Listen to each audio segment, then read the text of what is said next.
I'm a female teen, and basically my mom would give away my birthday presents and presents I got when someone visited for the first time. I don't think I would mind if I didn't like the presents, but I did. My mom kept a huge box filled with them when we first got them, and then she'd say, "Pick one, play with it, and once you've used it to its max, you can pick out another one to use." But then when we went to other kids' parties, she would take one out of my box, make me wrap it for them, and then make me give it to them. It made me angry. I mean, those were my gifts. Obviously, I wanted to play with them. I was about 6 when this first started. Basically, I would have a birthday party, invite a group of people, usually like 8 to 10 people, and then the gifts I got would be distributed at my friends' birthday parties.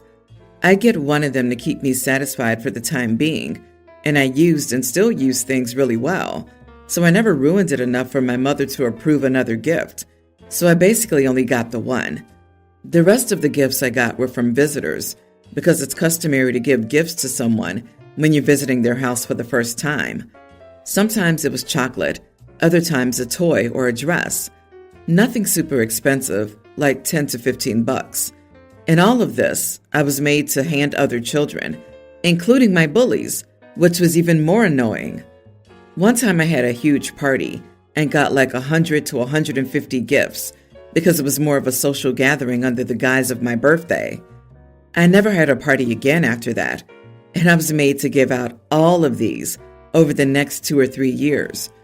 I got furious because there were usually no repeats, and I hated going to birthday parties because she would call me selfish, but I wanted to play with my toys, not give them away. Or the toys would go to my little sister, who's 2 years younger. Either way, I was not happy about it, LOL. Anyway, the other day, my parents were like, "Oh, you should invite your friends over for your birthday." My birthday was 3 months ago, LOL. And I was like, "No thanks, I'd rather not." Then my mom was like, "Oh, but your sister's friends have so many parties coming up." And I wasn't really thinking, but I said, "Is this a grand plan to have presents to give them? Ha ha." She got angry. My dad got angry. Everyone got angry. My mom said she never did that and that I was exaggerating. I said this in front of her sister and my cousins, so my mom was mad that I made this up to insult her. The thing is, I didn't do that. I have photo evidence that I'm not lying. But my parents are angry, and my younger sister's telling me that I was out of line and that I should apologize. I don't agree. So, am I the idiot for calling my mother out in front of everyone for making me give away my birthday and other presents as a child? Not the idiot. I'm so sorry you had to go through that while growing up. In my opinion, you weren't hard enough on her. You should have called her out on her BS outright, especially in front of the family, so everyone knows what she's done to you. Does she do the same thing to your sister? Or does your sister get to keep all her gifts and only you get screwed over? If they're only doing it to you, it's extra messed up, and you should run as soon as you turn 18.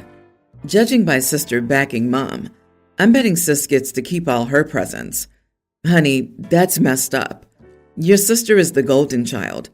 I suggest laying low until you've gotten away from them, and once you're safe, you can tell the rest of your extended family everything.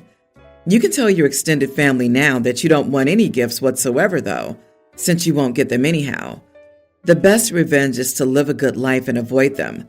And when they're elderly, you can tell your sister that she'll be the only one helping them and providing financial assistance. My mother used to hand my stuff to relatives who visited. I came home once to find she'd given my bicycle to a cousin because they lived out in the countryside. They didn't ask for it.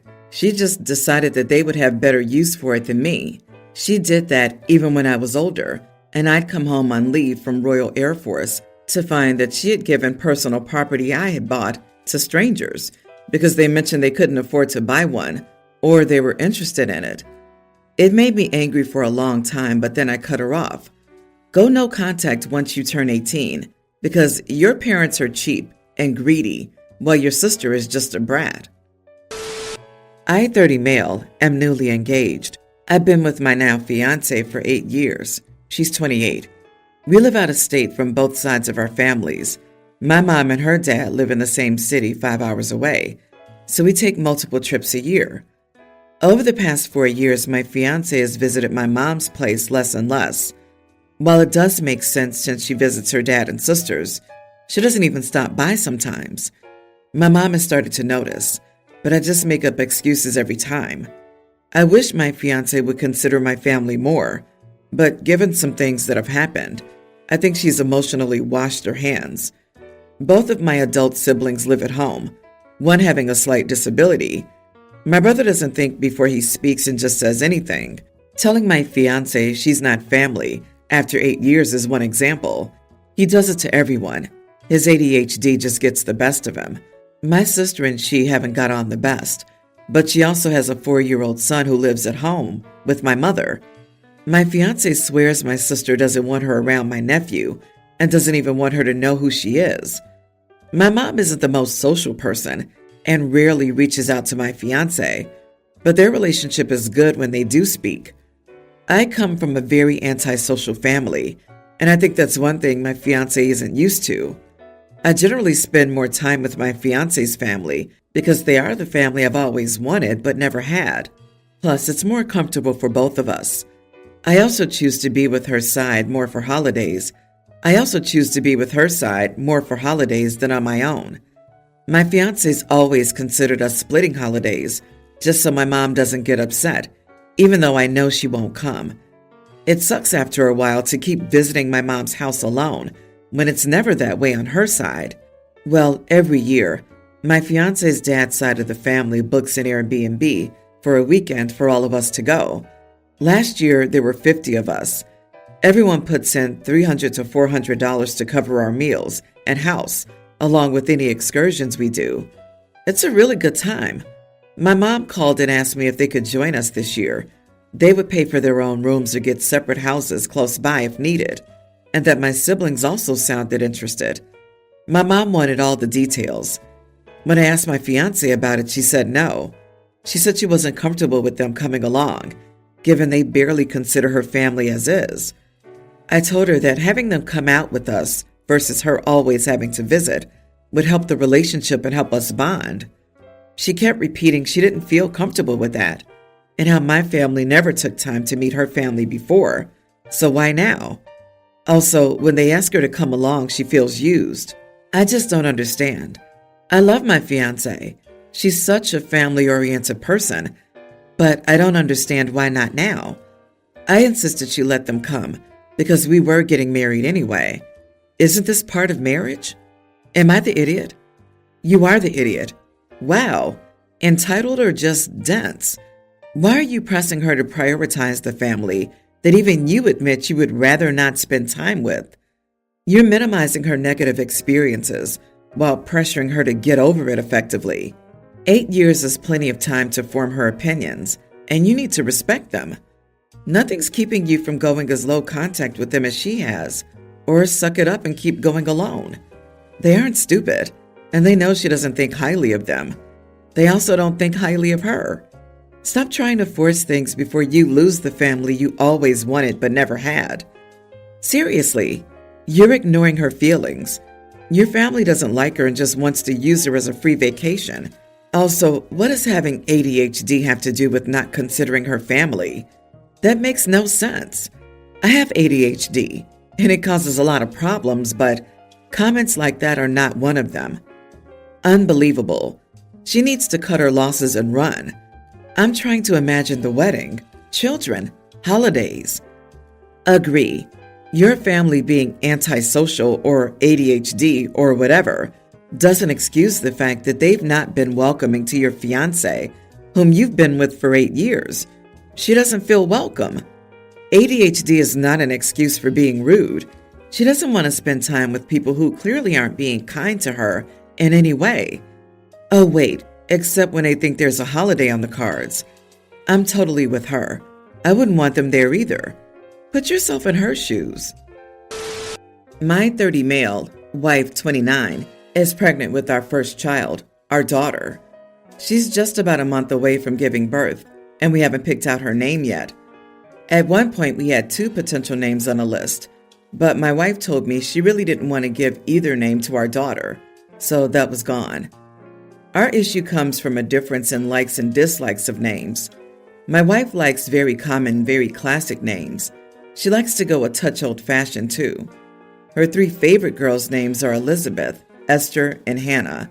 She also strongly loves the names Emily, Beatrice, Constance, Patricia, Catherine, and Geraldine. But there are many names in the same sphere she likes.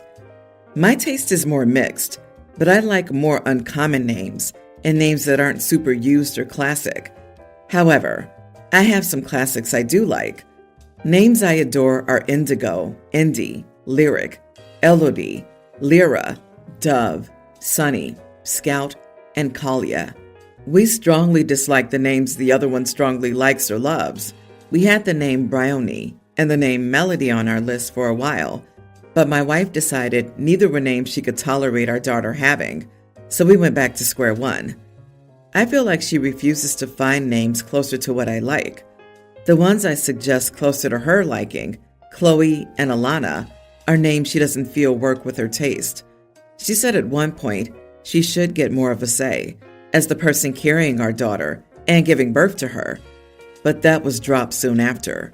However, my wife has decided the fairest compromise is for one of us to pick the first and the other the middle name, and we each call her by the name we choose. So say we end up with Elizabeth Indy. She'd call her Elizabeth, or a nickname from said name, and I'd call her Indy. The thing is, I'm not entirely opposed to this, but I give it a month after our daughter is born before my wife is annoyed that I don't call our daughter by her first name. And I know when she talks about the compromise, she means for her choices to go in the first name spot and mine in the middle. I also know that annoyance will only grow if friends and family choose to call her Indy, and this is just an example, instead of Elizabeth. But since both would be used a lot, it could happen. I know her 2 younger sisters would likely lean more toward my taste, so would prefer something like Indy to Elizabeth to call their niece. So I don't think the compromise would work for long. I told my wife this, and she told me she was an adult and would be fine. She said I have no reason to doubt her. I told her I know how much she hates not getting her way on certain things, which is a big thing to her. She said she'd be okay with me calling our daughter a different name. Even as she said it, she looked annoyed and felt like she was forcing it. I told her I didn't believe her. My wife said it's unfair not to because she knows herself better than I do. I suggested we try it out before our daughter came, and she was also angry about that. Am I the idiot? Everyone's the idiot here. You know who's going to suffer here? This poor kid won't know her own name and will constantly have her parents forcing their preferred name on her until she's expected to pick a side. Y'all are both supposed to be adults about to have a child. You're way past the time when you can be the childish ones. Both of you need to put your adult undergarments on, sit down, and hash this out. Pick a name you both can agree on, or put the names in a hat. Pick it, and then be done with it. Whatever works. Yeah, I'm fine with the wife. His names all sound like nicknames.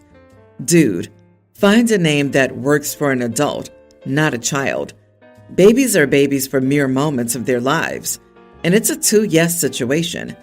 Don't make it into a competition, because it isn't. For the record, I call my baby Sock most of the time, and she has a very traditional name. Let nicknames be nicknames, and names be something that works for adults. They don't have to be old-fashioned or super boring, but it's better not to let that child have to tell every coworker in the world, I have strange parents. My stepsister changed her name the day she turned 18 and has never looked back because her dad chose an Indian name for her. She nor her father nor anyone she's related to is Indian.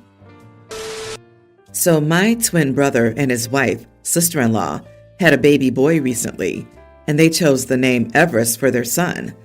I knew the name prior to my nephew's birth, but nobody else did.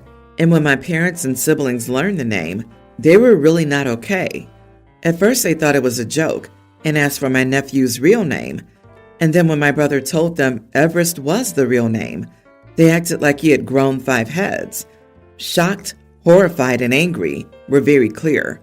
They didn't actually say anything else then, but that might be due to sister-in-law's family also being present. The next time we were all together, they couldn't wait to jump on my brother and sister-in-law for giving my nephew such a crazy name.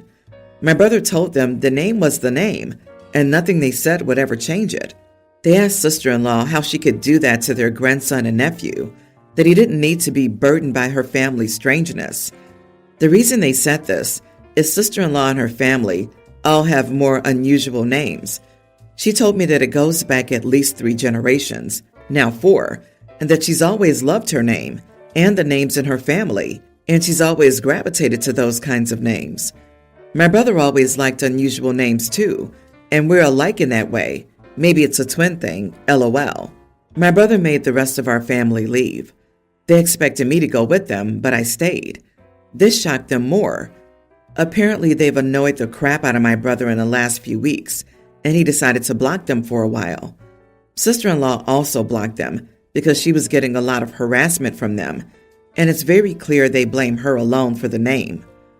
The rest of the family asked me to join them for dinner, and this dinner was about how crazy my brother was for allowing this, and how sister-in-law was awful for doing this to my nephew. They mentioned how they sent several messages to both about the name being downright cruel. I chimed in and said that talking crap about the name and blaming sister-in-law for the name isn't doing what they think it is. They won't have a grandson or nephew if they don't learn to keep their opinions to themselves and apologize for being so cruel to sister-in-law. They told me I should be on their side and imagine if we get a little pixie or fairy next, and what if we get a wave or something dumb like that? Because knowing sister-in-law's family, it's likely. They told me I wasn't thinking of my nephew at all. Am I the idiot? Not the idiot. Your family sounds absolutely insufferable. Also, honestly, I was expecting way worse than Everest. Like, that's actually an established name. Where the heck do they think the name Mount Everest comes from? It was legit from someone's name, George Everest, and using an established last name as a first name is really common. Honestly, I love the name choice. They need to be very careful of becoming your nephew's first bullies, because if they keep talking crap about his name, it will get back to him eventually. How do they think he's going to feel about grandma and grandpa talking badly about him or his mom or his other grandparents? And be prepared for your family to do petty crap like refusing to say the kid's name or trying to give him a nickname that's just something normal, and in general, continuing to be rude about it. Continue sticking up for your brother and sister-in-law and nephew because there's nothing wrong with the name they chose. The worst I can come up with is Fit the Best, Everest, from an old Doggy Double glazing firm advert years ago. Harlot is a stupid choice, but that should be obvious. Just like Chardonnay, spelling correct as per their birth certificate, or colon are not to my taste, and likely most, but Everest is a good, strong left field, but not wacko name. Your parents sound like they look for things to be upset about.